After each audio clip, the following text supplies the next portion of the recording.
నేను మళ్ళీ కాల్ చేస్తాను. ఏంట్రా? సంతోషంగా ఉండరా, ప్రశాంతంగా ఉండు. ఇప్పుడు ఎందుకు ఇంత హెవీగా మాట్లాడుతున్నావు? ఏదైనా ప్రాబ్లం ఉంటే డైరెక్ట్గా మాట్లాడు. ఊరికే డ్రామా డైలాగులు నా దగ్గర వద్దు. నీకు డ్రామాలాగే ఉంటుందిరా. ఎదుటోడి లైఫ్తో ఆడుకుంటున్నావు కదా, నీకు డ్రామాలాగే ఉంటుంది. నువ్వు ఆడుతున్నావు, మేము బలైపోతున్నాం. ఏం జరిగిందో సూటిగా చెప్పు. చెప్పడానికి ఏముంది, అయిపోయింది, అంతా అయిపోయింది. నేనొద్దు, నాతో పెళ్ళొద్దని మీనాక్షి నన్ను విసిరిపాడేసింది. అంతా నీ వల్లే. నువ్వు వరోధిని మీద చేయి చేసుకుని ఉండకపోతే నాకు ఈ పరిస్థితి వచ్చేదే కాదు. ఇందాక తను ఫోన్ చేసి నాతో తెగదింపులు చేసుకుంటున్నానని, నాకు ఈ పెళ్ళే వద్దని తెగేసి చెప్పింది. ఎప్పుడూ కోపలేని మీనాక్షి ఎంత ఆవేశంగా మాట్లాడిందో నాకు తెలుసు. తను మాట్లాడిన మాటలకి భయపడి ఏడుస్తున్నావా? సిగ్గులేదారా నీకు? ఆడదానికి తెలిసింది ఒక్కటే, కోప్పట్టడం, భయపెట్టడం, ఎమోషనల్ బ్లాక్మెయిల్ చేయటం. నిన్ను వద్దంటే నష్టం నీకంటే తనకే ఎక్కువ. నువ్వు రాక్షసుడిరా. నీకు ఎదుటి వాళ్ళ ఎమోషన్స్ ఎప్పటికీ అర్థం కావు. నువ్వెలాగైనా ఉండు, నాకు బాధ లేదు. నా మీనాక్షి నాకు కావాలి. మర్యాదగా ఫోన్ చేసి సారీ చెప్పి ప్రాబ్లం సాల్వ్ చేయి. సారీయా? నేనా? చేస్తే చెప్పను.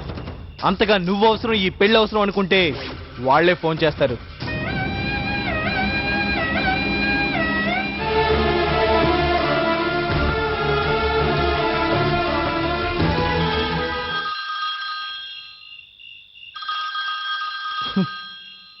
చూసావా, ఆ పొగరుబొద్ది ఫోన్ చేస్తుంది. రే, మర్యాదగా నువ్వు తిన్నగా మాట్లాడు, ప్రాబ్లం సాల్వ్ చేయి. నువ్వు ఎక్కువ తక్కువ మాట్లాడితే బాగుండో చెప్తున్నాను. అది మాట్లాడేదాన్ని బట్టి నేను మాట్లాడేది ఉంటుంది. ఆ ఫోన్ ఇలా ఇవ్వరా. వరు, నేను నందుని. దయచేసి పెద్దమ్మకి చెప్పు, ఈ ఎమోషన్లో ఏ తప్పు డెసిషన్స్ తీసుకోవద్దని చెప్పు. నేను మీ అన్నయ్యతో మాట్లాడాలి. అది కాదు వరు, తను నాకు ఫోన్ చేసి ఏదేదో మాట్లాడింది. తను ఈ పెళ్లికి ఒప్పుకోదట. ముందు మీ అన్నయ్యకి ఫోన్ ఇవ్వండి, నేను మాట్లాడాలి. తిన్నగా మాట్లాడు. హలో. సారీ, మా అక్క నందుతో ఏదో కోపంలో మాట్లాడింది. దయచేసి అవేం పట్టించుకోకండి. తన తరపున నేను సారీ చెప్పుకుంటున్నా. ఎట్టి పరిస్థితుల్లోనూ నందుకి మా అక్కకి పెళ్లి జరగాలి. దానికి మీ హెల్ప్ కావాలి. నందుకి చెప్పండి, అక్కని నేను కన్విన్స్ చేస్తాను. తన వైపు నుండి ఎలాంటి ఇబ్బంది రాకుండా నేను చూసుకుంటాను. దయచేసి ఇవేవి మనసులో పెట్టుకోకుండా ప్రశాంతంగా ఉండమనండి. Thank you.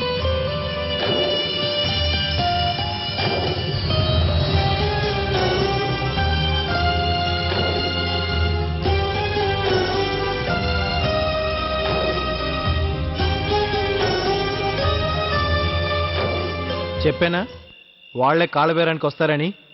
వచ్చారు. నీకు మీనాక్షికి పెళ్లి జరుగుతుంది. వెళ్ళు.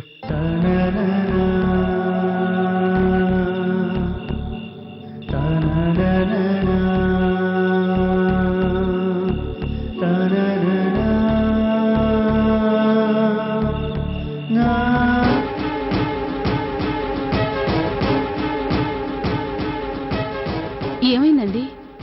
అమ్మ ఫోన్ చేసింది. ఏమన్నారు? ఇప్పుడు ఎందుకులే అవన్నీ. గొడవ పడ్డారా? గొడవ పడకుండా ఎలా ఉంటారు? ఇంకా ఎన్నాళ్ళు అక్కడే ఉంటావు? కోడలను తీసుకుని ఇంటికి వచ్చే ఆలోచన ఉందా, లేక అక్కడే ఎల్లరికి ఉండిపోతావని అడుగుతున్నారు. వీళ్ళకి సమాధానం చెప్పలేక చచ్చిపోతున్నాను. అత్తయ్యకి నేను ఫోన్ చేసి మాట్లాడనా? వద్దు, అసలే మీ అమ్మ మీద కోపంగా ఉన్నారు. నువ్వు ఇప్పుడు ఫోన్ చేస్తే లేనిపోని ఇష్యూస్ మొదలవుతాయి. సైలెంట్గా వదిలే. అత్తయ్యని బాధ పెట్టడం మంచిది కాదండి. నువ్వు రెడీ అవ్వు, నేను వెళ్ళి మీ అమ్మతో చెప్పొస్తాను.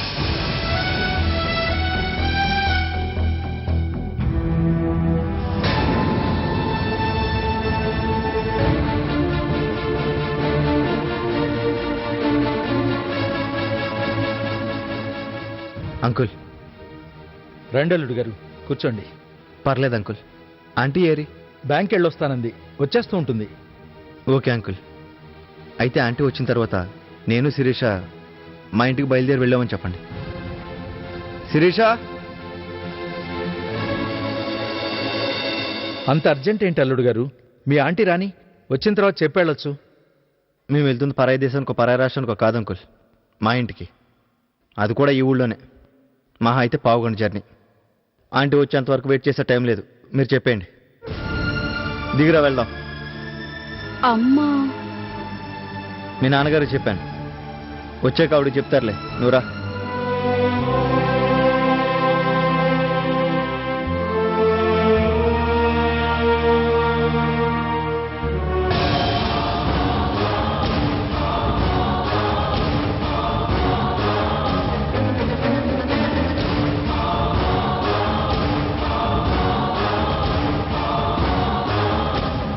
పద వెళ్దాం. నాన్న వెళ్ళొస్తాను.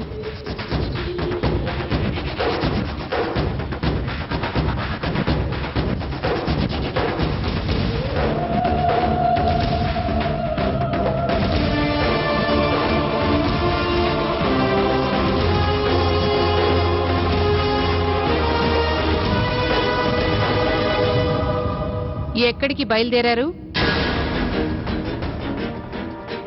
మా ఇంటికి. మిమ్మల్ని బయలుదేరి వెళ్ళమని నేను ఇంకా చెప్పలేదు. సిరిని ఇంకా రెస్ట్ తీసుకోమని డాక్టర్ గారు నాతో చెప్పారు. తను పూర్తిగా కోలుకునేంత వరకు ఇక్కడే ఉండాలని నా ఉద్దేశం. తనకేం ప్రాబ్లం లేదు, బానే ఉంది. అది డాక్టర్లు చెప్పాలి.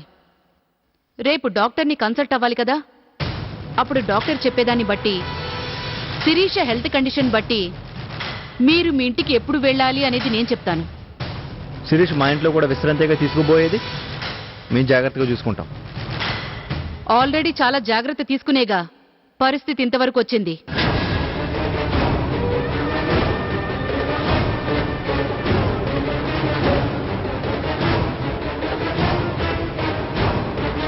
అమ్మా, నువ్వు మాట్లాడుకో.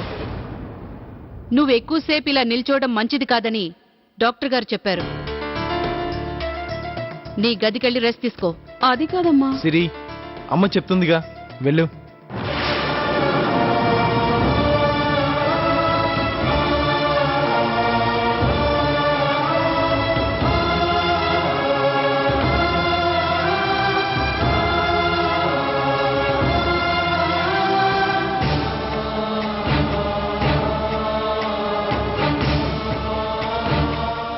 మీరు నన్ను ఇన్సల్ట్ చేస్తున్నారు. ఇది మా అమ్మాయి మీద కేరింగే తప్ప మిమ్మల్ని ఇన్సల్ట్ చేయడం ఎలా అవుతుంది? నా కూతురు కోలుకునేంత వరకు నా దగ్గర ఉండాలి అని ఆశపడ్డాను తప్ప. హాస్పిటల్ నుంచి డిశ్చార్జ్ అయ్యి డైరెక్ట్గా ఎక్కడికి వచ్చాం. ఇక మేము మా ఇంటికి వెళ్తాం. మీరు వెళ్ళిరండి, అమ్మాయిని తర్వాత పంపిస్తాం. ఏంటి పార్ది ఇది? అమ్మ చెప్పిన దాంట్లో తప్పే ఉంది కార్తీక్. అమ్మ కోరికలో అన్యాయం ఏం లేదుగా. శిరీష్ బాగా కోలుకునేంత వరకు ఇక్కడే ఉంటుంది. నువ్వు ఎలాగో వచ్చి వెళ్తుంటావుగా. కానీ మా ఇల్లు? శిరీష్ పుట్టి పెరిగింది ఈ ఇంట్లోనే. ఈ ఇల్లు కూడా శిరీష్దేగా కార్తీక్. అఫ్ కోర్స్ మీ ఇల్లు కూడా. ఉండండి, పర్లేదు. వెళ్ళు కార్తీక్.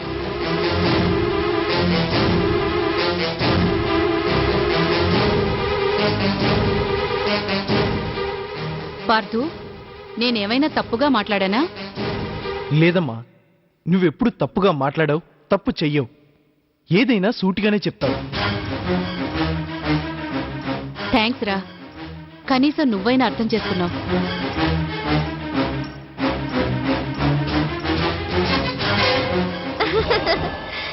మనిషికి టైం అనేది చాలా ముఖ్యమనేది నీ విషయంలోనే కరెక్ట్ గా ప్రూవ్ అయింది. చూడు, అవతల వాళ్ళకి బ్యాడ్ టైం, నీకు గుడ్ టైం. నందుకి మీనాక్షికి పెళ్లి జరిపిస్తానన్న పార్థుయే వాళ్ళ పెళ్లి జరగకుండా ఆపుతున్నాడంటే నీ టైం ఎంత బాగుందో చూడు. టైం బానే ఉంది కానీ మూడే ఏం బాగాలేదు. ఏంటి? రెండు ఫ్యామిలీస్ మధ్య జరిగిన గొడవల వల్ల ఈగోస్ క్లాష్ అయ్యి నందు మీనాక్షిల పెళ్లి ఆలోచన ఇటు పార్దు అటు వరుదిని కూడా విరమించుకుంటారనుకున్నా. కానీ పార్దు వరుదిని మీద చేయి చేసుకుని పెళ్లి జరిపిస్తానన్నాడు. నందుకి మీనాక్షికి పెళ్లి జరగాలని అతను అనుకుంటే సరిపోతుందా? నిన్ను నన్ను దాటి వెళ్ళాలి. అది సాధ్యమయ్యే విషయమేనా? కరెక్టే, కానీ పార్దుగాడిని మాత్రం నాకు గట్టిగా ఒకటి పీకాలనిపించింది. టైం వచ్చినప్పుడు ఇస్తా. ఏంటి అతని మీద అంత కోపం? నా కళ్ళ ముందే వరుదిని మీద చేయి చేసుకున్నాడు. తను నా ఫ్రెండ్, పైగా మీనాక్షి చెల్లెలు, నా కాబోయే మరదలు. అలాంటిది నా ముందే చేయి చేసుకుంటాడా? అబ్బో, పెళ్లికి ముందే అత్తగారింటికి బానే సపోర్ట్ చేస్తున్నావు. ఆ, ఇంత కష్టపడుతుంది నేను హ్యాపీగా ఉండడానికే కదా. వాళ్ళు కష్టపడుతుంటే నేను ఎలా హ్యాపీగా ఉంటాను? గుడ్. ఆ, రేపు విడిదింటికి బయలుదేరాలి. ఆ పార్దుగాడేమో అందరు మూడు స్పాయిల్ చేశాడు. అదే నాకు చాలా చిరాగ్గా ఉంది. అంతా అదే సర్దుకుంటుందిలే, డోంట్ వరీ. అసలు నా పెళ్లి ఎలా జరుగుతుందనుకున్నాను తెలుసా? మా ఫ్యామిలీ వాళ్ళ ఫ్యామిలీ హ్యాపీగా నవ్వుతూ ఎంజాయ్ చేస్తుంటే ఎంతో గ్రాండ్గా చేసుకోవాలనుకున్నాను. కానీ అంతా అప్సెట్ అయింది. అవతల ఫ్యామిలీ డల్గా ఉంటారు. పెళ్ళైన తర్వాత హ్యాపీగానే ఉంటారుగా. కానీ పెళ్లి ఫోటోలు వీడియో కవరేజీల్లో బాగా డల్గా ఉంటారు కదా. అది ఎప్పుడు చూసినా జరిగిన ఈ గొడవే గుర్తొస్తుంది కదా. నీ ప్రాబ్లం ఇదేగా. ఇప్పుడు నీకేంటి? వాళ్ళు జరిగిందంతా మర్చిపోయి పెళ్లిలో హాయిగా హ్యాపీగా ఉండేలా చూసుకోవాలి, అంతేగా? మా పిన్ని వాళ్ళ ఫ్యామిలీ మొత్తం హ్యాపీగా ఉండేలా చూసుకునే బాధ్యత నాది, ఓకేనా? ష్యూర్. నేనొకటి చెయ్యాలనుకుని డిసైడ్ అయితే అది సాధించకుండా ఉంటానా? నీ మీద నాకు ఆ నమ్మకం ఉంది. Thank you.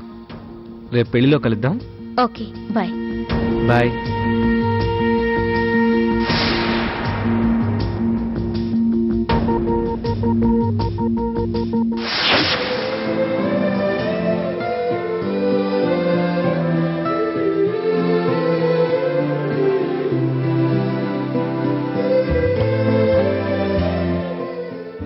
కార్తీక్, చెప్పండి. అమ్మని నేను సపోర్ట్ చేయడానికి ఒక కారణం ఉంది. ప్రతి ఒక్కళ్ళకి వాళ్ళు చేసే పనులకి మాట్లాడే మాటలకి కారణాలుంటాయి, ఒక్క నాకు తప్ప.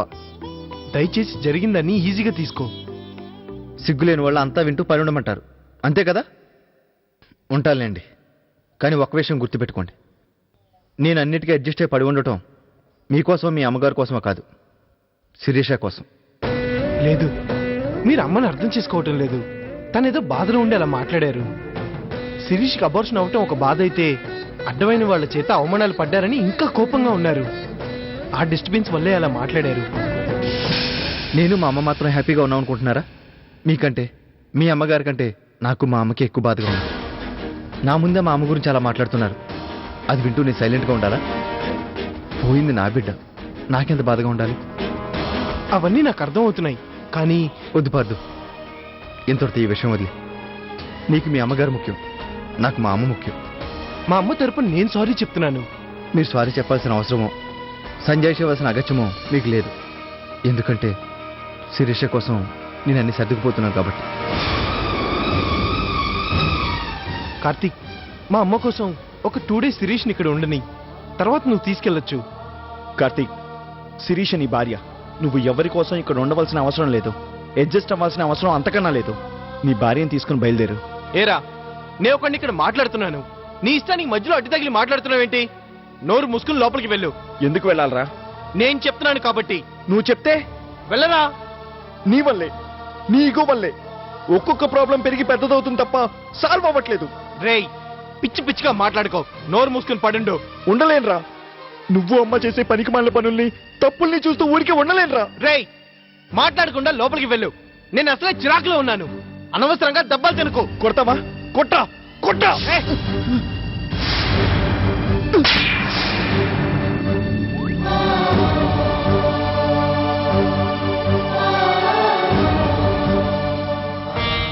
ఇంతటితో నోరు మూసుకుని పడుండు.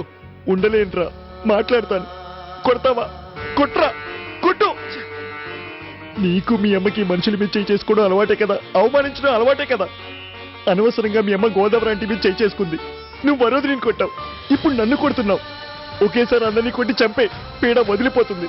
రేయ్, స్టూపిడ్ లా మాట్లాడుకో. నేనెవరి మీద కావాలని చేయి చేసుకోలేదు. ఆఫ్టర్ ఆల్ అది అమ్మ మీద చేయి చేసుకుంటే చూస్తూ ఊరుకుంటానా?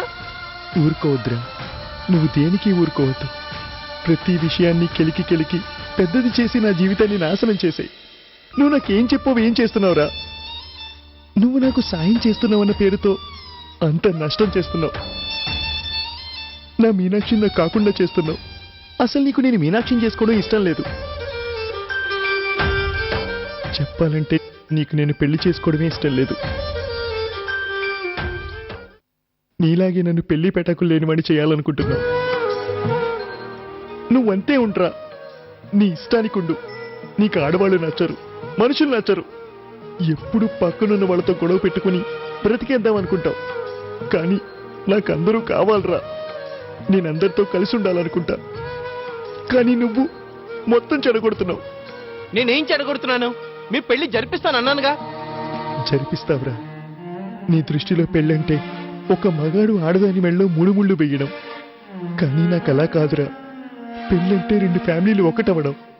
కానీ ఇప్పుడు 2 కుటుంబాలు బద్ధశత్రువులు ఎదురుగా నిలబడ్డాయి. రేపు నేను మీనాక్షి మెళ్ళలో 3 ముళ్ళు వేసినా ఏం ప్రయోజనం రా? నా జీవితంలో మా ఇద్దరం మాత్రమే ఉంటాం. మేమిద్దరం ఒక కుటుంబంలో ఉంటాం తప్ప ఇంత పెద్ద కుటుంబంలో మేముండం. మీనాక్షికి అత్తగారి ఆదరణ, ఆశీర్వాదం ఉండవు. నాకేమో అత్తగారింట్లో ఏ మర్యాద ఉండదు. ఏ కష్టం వచ్చినా సంతోషం వచ్చినా షేర్ చేసుకోవడానికి ఒకరికొకరం మేం తప్ప ఈ ఫ్యామిలీ నుంచో ఆ ఫ్యామిలీ నుంచో ఎవ్వరూ ఉండర్రా. దీనికి అంతటికీ కారణం ఎవర్రా?